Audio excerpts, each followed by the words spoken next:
Sa bulubunduking ito ng Barangay Kisikan sa Labo, Camarines Norte, may naghihintay sa iyo na malaparaisong lugar.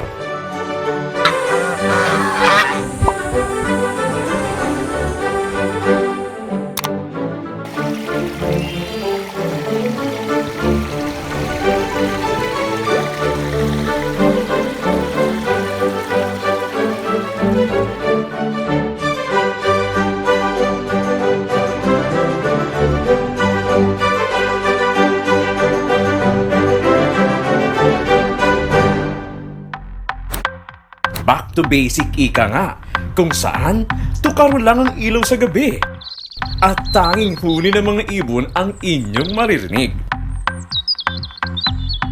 Welcome to Bagangan Resort!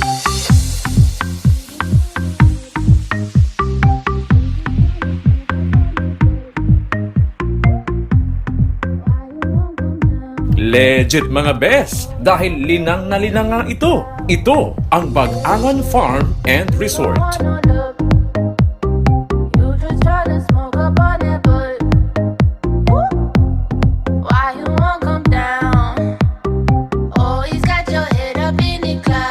Upang marating ang lugar na ito, kailangan mong sumakay sa truck o sa habal-habal.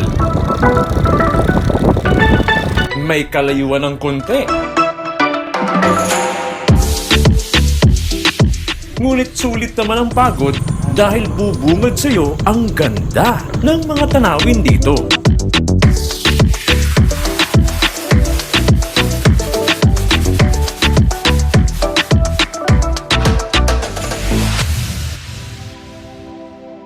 Kapag stress ka nga raw sa trabaho o kaya naman ay upang makawala sa magulong mundo ng syudad, dito pwede mong lunurin ang stress sa malakristal na tubig sa kanilang dalawang swimming pool, kung saan galing pa raw sa bundok na bahagi ng lugar ang umaagos na malamig na tubig. Perfect magbabad!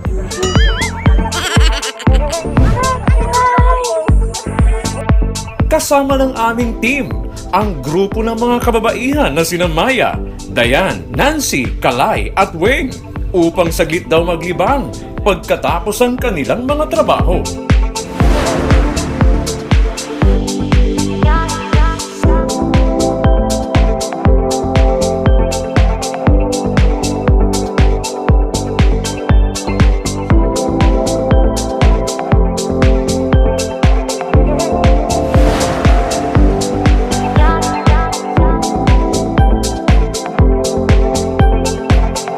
Nakita rin namin sa lugar ang ilan sa mga local tourists at manghang-mangha sila sa naturang farm resort. Actually, matagal ko na itong wishlist kaya lang wala akong makasama. Ngayon may ride kami. Kaya lang, dalawang grupo kami, naiwan ako. Akala ko, papasok sila dito. So, pumasok ako. Pagpasok ko, wala pala. So, malamang dumiretso sila ng Santa Elena. So, ayun, nandito ako. At hindi naman ako nagsisi. The best. Since the pandemic, na-restrict tayo para tayong mga preso. Hindi tayo makalabas. May oras ng uwi dahil sa curfew. Pero we have to live by. Kailangan natin mabuhay ng normal pa rin.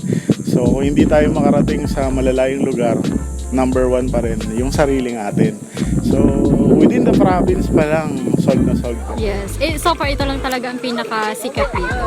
Yung tinatangkilik talaga ng, lalo na yung mga turista na mahilig sa mga bundok-bundok.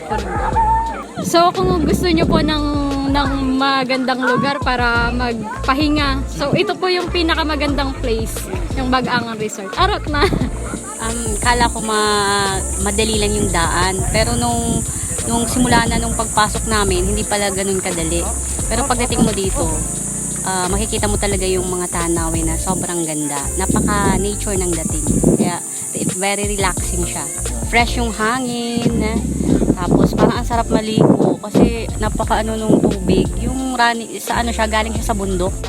Lalo na kapag yung grabe yung init ng panahon. Kaya super worth it pag pumunta dito. At dahil pandemya, limitado at kailangan munang mag-advance booking kung kayo ay tutungo sa lugar o mag-overnight kasama ang mga kaibigan o mga mahal sa buhay.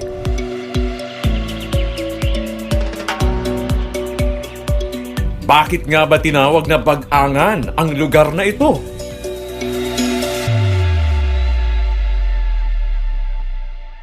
Bag-angan Resort kasi ano yan, galing sa damo na pangalan. Yung Bag-angan baga po yung pag sinabing Bag-angan, yan yung panggamot na damo.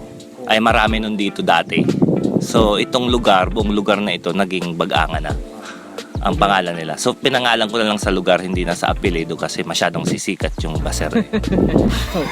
Nag-start po ito nung inopen po namin ito sa public nung 2019. Pero natapos po namin yung swimming pool ng 2017. So hindi na muna namin inopen kasi kala namin walang pupunta.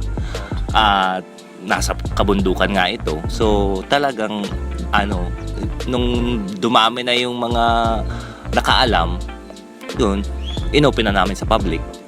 Itong tubig namin dito galing sa kabundukan. Yan. Ay wala nang ibang bahay dyan. Siguro yung ang dumi lang ng tubig namin, mga dahon, kaya nagkakalumot-lumot ng konti. Tsaka ang tema po ng resort ng Bag-angan ay back to basic. Mararanasan ninyo yung buhay probinsya, buhay farm, buhay linang. So, kung nagsasawa na kayo dito sa stress ng city, ay dito kayo pumunta. Nakakawala talaga ng stress kapag napupuntahan mo ang ganitong lugar. Bukod sa nakaka-relax, dito pwede mong ihinga ang inyong mga nararamdaman. Pwede kang huminga ng malalim kung sa pakiramdam mo ay pagod ka na. At saglit ipikit ang mga mata sa mundo ng problema. Hay, ang ganda talaga sa probinsya. Kaya tara na sa Bag-angan Farm and Resort.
Ano ang masasabi nyo sa videong ito?